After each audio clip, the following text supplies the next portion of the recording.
Hello students, welcome to my channel Abhishek Agarwal, and today we are going to start with grade 11th mathematics first chapter, that is sets. ठीक है, बहुत ही basic chapter students, बहुत ही easy है. आप लोगों ने वैसे तो एक काफी कुछ नया है आपके लिए सेट्स जो है सीबीएसई बोर्ड के लिए, लेकिन थ्रू आउट 11th में बहुत सारे कॉन्सेप्ट्स ऐसे हैं जो 10th के ऊपर बेस्ड है, बेसिक चीजें जो है, तो बहुत मजा आएगा. ठीक है, मेरे साथ साथ ध्यान से आप पढ़ते जाएंगे और आप चाहो तो इसके नोट्स भी इससे प्रिपेयर कर सकते हो. So let's start. सेट्स क्या होता है स्टूडेंट? सेट वर्ड से ही आपको समझ में आएगा. सेट मतलब क्या होता है? किसी चीज का कलेक्शन. अब मैं जब बोलता हूं किसी चीज का कलेक्शन, तो वो किसी भी चीज का मतलब क्या है? क्या कुछ भी हो सकता है? नहीं. वो कैसे एक ऑब्जेक्ट का कलेक्शन होता है जिनकी कुछ वेल डिफाइंड प्रॉपर्टीज होती है. फॉर एग्जाम्पल मैं बोलता हूँ सेट ऑफ फ्रूट्स, है ना, तो फ्रूट्स आ गए उसमें, चाहे वो ऑरेंज है, बनाना है, एप्पल है, चीकू, whatever it is fruits. If I say collection of vegetables, तो वो सारे वेजिटेबल्स होने चाहिए. मतलब कि जो भी चीज का हम कलेक्शन कर रहे हैं उन सब की एक कॉमन प्रॉपर्टी होनी चाहिए, तो उसको हम क्या बोलते हैं स्टूडेंट्स? सेट होते हैं. तो क्या डेफिनेशन हो जाएगी सेट की? A set is a well defined collection of object. Students ध्यान रखना, वेल डिफाइंड कलेक्शन. ठीक है, फॉर एग्जाम्पल इफ आई से रिवर्स ऑफ इंडिया, तो गंगा, यमुना, गोदावरी, कृष्णा, कावेरी, ठीक है, ये सब क्या हो गए? Reverse of India. तो ये सब डिफाइंड है ना. तो ये क्या इसका पूरा कलेक्शन जो है वो आपको अपने आप में क्या बन गया? एक सेट बन गया. ठीक है, दूसरा एग्जांपल लेते हैं. से collection of natural numbers between 1 to 20. Collection of natural numbers between 1 to 20, तो क्या आएगा? 2, 3, 4, 5. बिटवीन बोला है 1 to 20, तो 2 से लेके कहां तक आ जाएगा स्टूडेंट्स? 19 तक. तो ये क्या हो गया? एक वेल डिफाइंड कलेक्शन हो गया. तो एक एग्जांपल और देखते हैं जो वेल डिफाइंड नहीं होता. फॉर एग्जांपल मैं आपको कहूं कि 5 फेमस सिंगर्स के आप नाम बताओ, जो 5 फेमस सिंगर्स हैं, तो आप क्या बताओगे? हो सकता है आप में से किसी एक के लिए सिंगर्स 5 अलग हो, दूसरे के लिए दूसरे 5 सिंगर्स हो. तो इसमें क्या होगा? अलग अलग, सबकी अपनी अपनी सोच के हिसाब से आंसर आएगा. किसी के लिए कोई सिंगर अच्छा है, किसी के लिए कोई सिंगर अच्छा है. सो स्टूडेंट्स, ये जो कलेक्शन होगा उसको हम नहीं कह सकते कि वो वेल डिफाइंड है. So such a collection is not a set. तो ध्यान रखना, इंपॉर्टेंट प्रॉपर्टी क्या है कि सेट क्या होता है? It is a collection of objects which are well defined. ठीक है, कुछ एग्जाम्पल्स मैंने लिखे हैं. Collection of natural numbers, collection of factors of 12, है ना. फैक्टर्स ऑफ 12 क्या क्या हो जाएगा? 1, 2, 3, 4, 6 एंड 12. तो वो एक सेट हो गया, है ना. Set of reverse of India, collection of reverse of India, तो वो क्या एक सेट हो. स्टूडेंट एक पॉइंट आपको नोट डाउन करना है, जो मैंने बताया ये ध्यान रखने की चीज है. The collection of objects should be well defined. वो जो ऑब्जेक्ट्स जो है वो वेल डिफाइंड होने चाहिए, उसमें कोई एम्बिग्यूटी नहीं होनी चाहिए, कोई कंफ्यूजन नहीं होना चाहिए कि नहीं हो भी सकता है, नहीं भी हो सकता है, ऐसे को हम सेट नहीं बोल सकते. ठीक है, तो वेल डिफाइंड होना चाहिए. ठीक है, एग्जाम्पल जो हमने सिंगर्स का लिया था वो मैंने लिख दिया आपको, तो आप नोट डाउन कर लो. भले ही हमको पता होता है, लेकिन फिर भी फर्स्ट चैप्टर है, हम स्टार्ट कर रहे हैं, तो एक बार आप नोट डाउन इसे कर सकते हैं. ठीक है, ये पार्ट को आप नोट डाउन कर लोगे. इससे पहले हम कुछ और चीजें और जान लेते हैं बेसिक्स सेट के बारे में. सबसे पहली चीज, जैसे कि यहाँ पे मैंने आपको कहा था एक एग्जांपल जैसा कलेक्शन ऑफ फैक्टर्स ऑफ 12, तो क्या हो जाएंगे स्टूडेंट्स? फैक्टर्स ऑफ 12 1, 2, 3, 4, 6 एंड 12, ये सब फैक्टर्स हो जाएंगे. तो ये हर एक जो ऑब्जेक्ट है, ये हर एक नंबर जो है स्टूडेंट, वो क्या बोलते हैं? उसको एलिमेंट्स कहा जाता है. क्या कहा जाता है सेट का? एलिमेंट्स.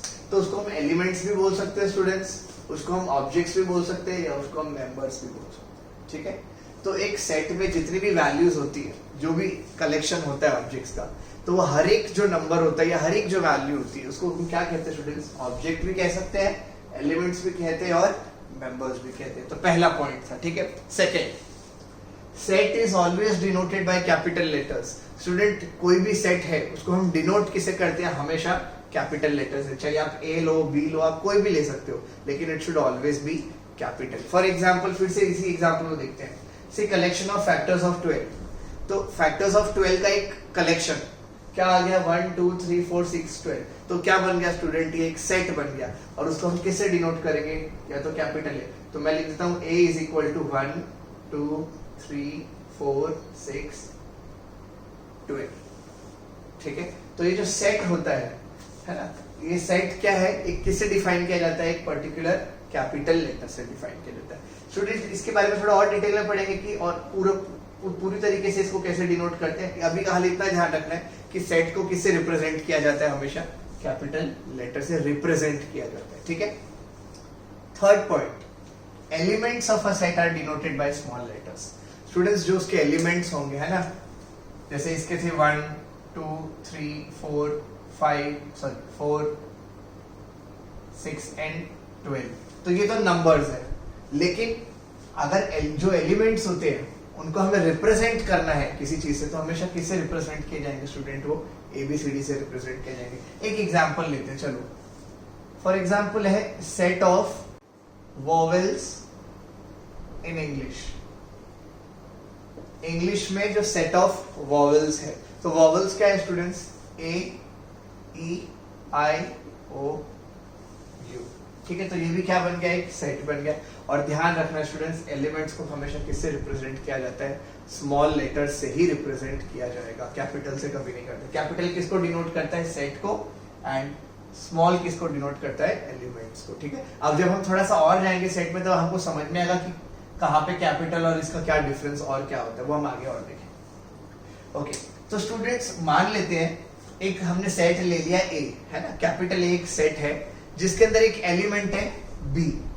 ठीक है, सेट A है जिसका एक एलिमेंट क्या है? B। तो हम क्या कह सकते हैं? We can say that B belongs to set A। समझ में आ गया? जैसे सेट A है, उसके अंदर क्या एक वैल्यू B दी हुई है, तो B क्या हो गया स्टूडेंट्स? इसका एक एलिमेंट हो गया। तो हम इसको कैसे प्रोनाउंस करते हैं, कैसे लिखते हैं? B belongs to set A। तो ये तो हो गया वर्ड्स में, लेकिन मैथमेटिकली कैसे हम उसको रिप्रेजेंट करेंगे? B belongs to A। ये साइन आप देख रहे हैं स्टूडेंट्स, ये E जैसा दिखाई देगा आपको, थोड़ा सा, है ना, ये E जैसा दिखाई देता है। ये ग्रीक सिंबल है स्टूडेंट्स, जिसको हम क्या बोलते हैं? एप्सिलॉन बोलते हैं। क्या बोलते हैं? एप्सिलॉन। और एक्चुअली में इसको रीड कैसे किया जाता है? जैसे ये हमारा एलिमेंट है B, तो B इसको क्या बोलेंगे? Belongs to. तो B belongs to set A, मतलब B जो है वो A का एक सेट A का एक एलिमेंट है। ठीक है स्टूडेंट्स, पहले ये थोड़ी सी थ्योरी जैसा ही है ये, इसको नोट डाउन कर लो। जब इसके क्वेश्चंस करेंगे तो मजा आएगा, तो इतना पहले आप लोग नोट डाउन कर लो अच्छे से।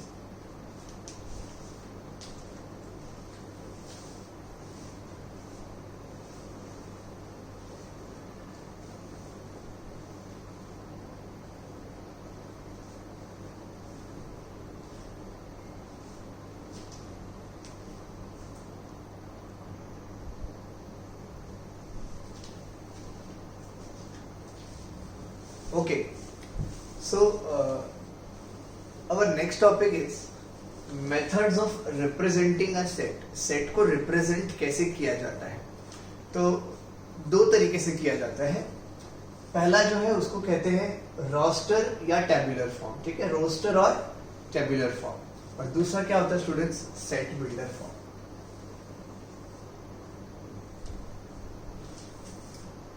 So first one we call it as roster form और tabular form. क्या क्या होता है उसके पॉइंट्स ध्यान से समझना। In the roster form, the elements of a set are listed. मतलब उसकी वैल्यूज जो होती है वो लिखी जाती है। ठीक है, जैसे अगर मैं बोल रहा हूँ सपोज फैक्टर्स ऑफ 12, तो क्या हो जाएंगे? 1 2 4 6 12, 1 2 3 4 6 12। If I say multiples of 2, तो 2 4 6 8 10 12 14 16 डॉट डॉट डॉट चलते जा रही है वैल्यू, तो हम वैल्यूज लिखते हैं। ठीक है, तो elements of a set are क्या होता है स्टूडेंट्स? यहाँ पे लिस्ट, मतलब उसको मेंशन की जाती है, वैल्यूज को मेंशन की जाती है। Second, elements are separated by commas and enclosed by curly brackets. हर एक एलिमेंट के बीच में हम क्या लगाएंगे स्टूडेंट? कॉमा लगाएंगे, कॉमा से सेपरेट करेंगे, एंड लास्ट में क्या आ जाएगा? स्टार्टिंग एंड एंड में क्या आ जाएगा स्टूडेंट? कर्ली ब्रेसेस आ जाएगा। ध्यान रखना है कर्ली ब्रैकेट्स ही आपको लगाने हैं, स्क्वायर या राउंड नहीं लगाने होते। ठीक है, एक एग्जांपल देखते हैं। सेट ऑफ इवन नंबर्स हमने लिया है बिटवीन 4 एंड 20। 4 और 20 के बीच में इवन नंबर्स, तो कौन से होंगे? 6 8 10 12 14 16 18। स्टूडेंट्स, हर एक एलिमेंट के बीच में हमें क्या लगाना है? कॉमा, और किसके बीच में इनक्लोज कर देना उसको? कर्ली ब्रैकेट्स के बीच में। तो ये जो फॉर्म है, this form is known as roster form और टेबुलर फॉर्म। क्लियर? जहां पे 6 8 10 12 ये सब क्या है स्टूडेंट्स? इसके एलिमेंट्स है, ऑब्जेक्ट्स है, मेंबर्स है, कुछ भी आप तीनों में से कोई भी वर्ड यूज कर सकते हो। ठीक है, सबको हमने कॉमा से सेपरेट करना है और कर्ली ब्रैकेट्स में लिखना है। नेक्स्ट पॉइंट क्या है स्टूडेंट, इसमें आप ऑर्डर चेंज कर सकते हैं। आप 12 पहले लिखो, 10 बाद में लिखो, 18 सबसे पहले लिखो, दैट डज नॉट मैटर। ठीक है, उससे कोई फर्क नहीं पड़ने वाला। So you can keep changing the order, that doesn't matter. ठीक है, so next point is order of the elements does not matter. And the last point, element is not repeated. आप 2 बार रिपीट नहीं करोगे। ठीक है, आपने एक बार लिख दिया, वो वैल्यू वापस रिपीट नहीं होगी। So this is all about roster form. Clear है? ठीक है, ये उसका था। इसके हम लोग क्वेश्चंस प्रैक्टिस करेंगे स्टूडेंट हर एक टाइप के, पर पहले ये समझ में आके सबको फिर से बता देता हूँ। यहाँ पे हम लोग वैल्यूज लिखते हैं, लिस्ट करते हैं। ठीक है, कॉमा से सेपरेट कर देंगे सब एलिमेंट्स को, कर्ली ब्रैकेट्स में लिखेंगे हमेशा, ऑर्डर चेंज कर सकते हैं, कोई प्रॉब्लम नहीं है, और कोई भी एलिमेंट को रिपीट नहीं करना है। So this is about roster form. Next है student, second is set builder form. Set builder form में क्या होता है स्टूडेंट, आपको पता है कि सेट जो होता है वो क्या होता है, collection of well defined objects. तो वेल डिफाइंड का मतलब जो एलिमेंट्स है उनकी कोई ना कोई तो कोई प्रॉपर्टी होगी, कुछ तो ऐसा कुछ कॉमन होगा सबके बीच में, है ना। So elements of a set possess single common property. हम जानते हैं कि कुछ जो एलिमेंट्स हैं उनकी कुछ तो प्रॉपर्टी कॉमन होती है, इसी के लिए हम उसको क्या कहते हैं, सेट कहते हैं। तो सेट बिल्डर फॉर्म में क्या लिखते हैं स्टूडेंट, सेट बिल्डर फॉर्म में हम वो प्रॉपर्टी को डिफाइन करते हैं, ना कि उसकी वैल्यूज को। वैल्यूज को लिखना होगा तो उसको कौन सा फॉर्म बोलेंगे, रोस्टर। लेकिन अगर प्रॉपर्टी लिखनी होगी तो उसको क्या बोलेंगे, सेट बिल्डर। फॉर एग्जांपल, अगर मैं आपको ये नंबर्स दे दूं 6, 8, 10, 12, 14, 16, 18, इस नंबर से आपको क्या प्रॉपर्टी समझ में आती है, आपको ये पता चल रहा है कि ये सारे नंबर्स कैसे हैं, इवन है।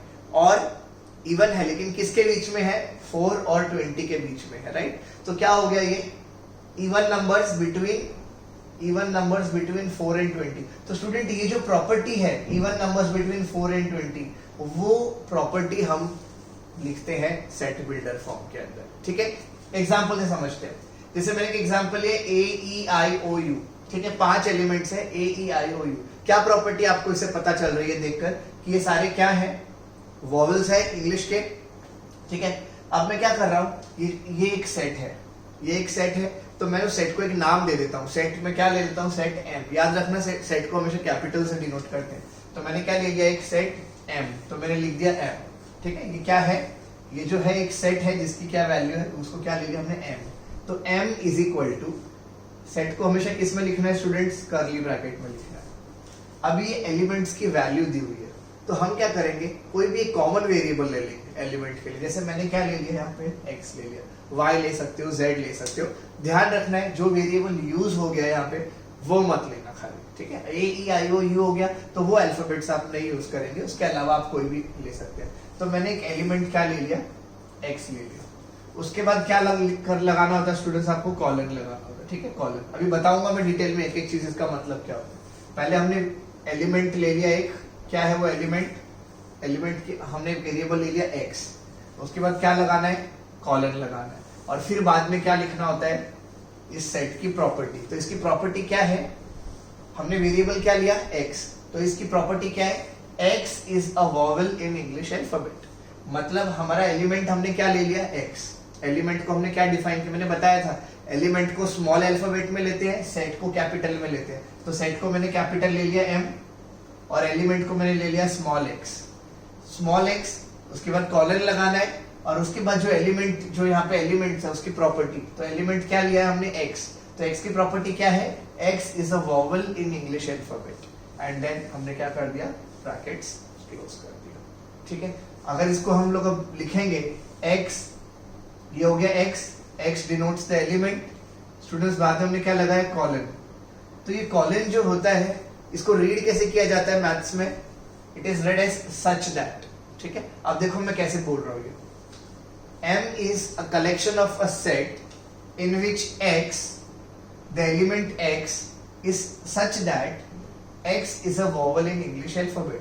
मतलब M जो है ऐसे एलिमेंट्स का सेट है, कौन से एलिमेंट का सेट है, x एलिमेंट का, और वो x कैसा है, such that x is a vowel in English alphabet, such that कि x जो है उसकी वैल्यू क्या होनी चाहिए, इंग्लिश के अल्फाबेट्स के वॉवल्स होने चाहिए। तो वैल्यू क्या आ जाएगी, ए ई आई ओ यू। तो ध्यान रखना है, आप कोई भी एलिमेंट को डिफाइन कर दो, x ले लो, y ले लो, फिर क्या लगाओगे, कॉलन, कॉलन मतलब सच दैट, और बाद में जो भी आपने वेरिएबल या एलिमेंट लिया है उस एलिमेंट की आप प्रॉपर्टी लिखोगे। ठीक है, पहले ये नोट डाउन कर लो स्टूडेंट्स। एक एग्जांपल हम और देखेंगे सेट बिल्डर फॉर्म के अंदर ताकि थोड़ी सी और क्लैरिटी आपको आ जाए। ठीक है, पहले इतना नोट डाउन कर लो, फिर एक एग्जांपल और देखते हैं।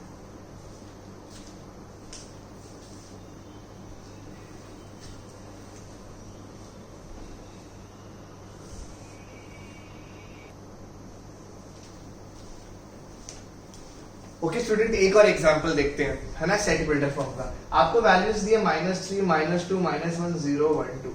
तो पहले तो आपको उसकी प्रॉपर्टी समझनी है कि सब में कॉमन प्रॉपर्टी क्या है। ये सारे क्या है स्टूडेंट्स, इंटीजर है, और किसके बीच में है, -4 और 3 के बीच में, राइट। तो इसको हम कैसे लिखेंगे सेट बिल्डर फॉर्म में। पहले हम कोई भी सेट ले लेते हैं, सपोज मैंने सेट ले लिया capital A, is equal to, element के लिए हमें एक स्मॉल अल्फाबेट यूज करना होता है, तो सपोज मैंने फिर से क्या ले लिया उसको, x, फिर क्या लगाएंगे, कॉलन। तो x इज सच दैट, आगे इसकी प्रॉपर्टी लिखेंगे, x क्या है, x इज एन इंटीजर। पर इंटीजर्स तो बहुत सारे होते हैं, तो हमें डिफाइन करना पड़ेगा। हमने एक एलिमेंट ले लिया x सच दैट, इस कॉलन को क्या बोलेंगे, सच that x is an integer and x की जो वैल्यू स्टूडेंट्स किसके बीच में है,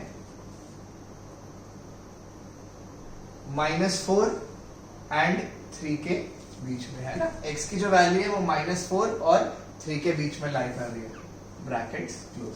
तो स्टूडेंट इस तरीके से हम डिनोट करते हैं सेट बिल्डर फॉर्म को। समझ में आया। एक और देखो, चलो एक एग्जांपल और देखो। सपोज आपको दिया है 3, 6, 9, 12, ये 4 वैल्यू दिए। क्या प्रॉपर्टी है, 3 के फैक्टर्स है, 3 के फैक्टर्स है, लेकिन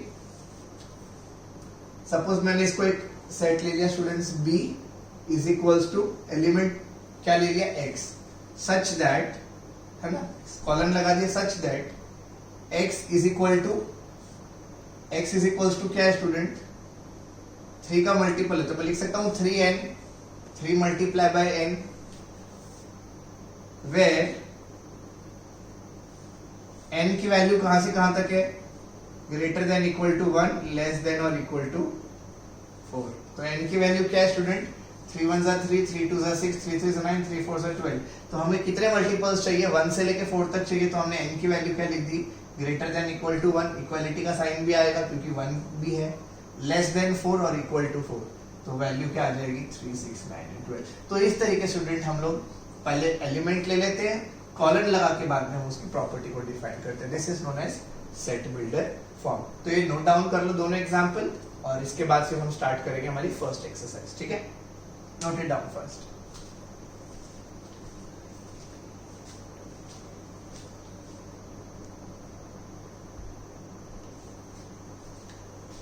ओके स्टूडेंट्स, आई होप आप लोगों को ये बेसिक समझ में आ गया कि सेट क्या होता है और कैसे रिप्रेजेंट किया जाता है सेट को, कैपिटल लेटर से किया जाता है, क्या उसके कुछ रूल्स होते हैं, क्या चीजों का ध्यान रखना है, कौन से 2 मेथड होते हैं वो आपको समझ में आ गया। दोनों के पॉइंट्स मैंने आपको लिखवा दिए।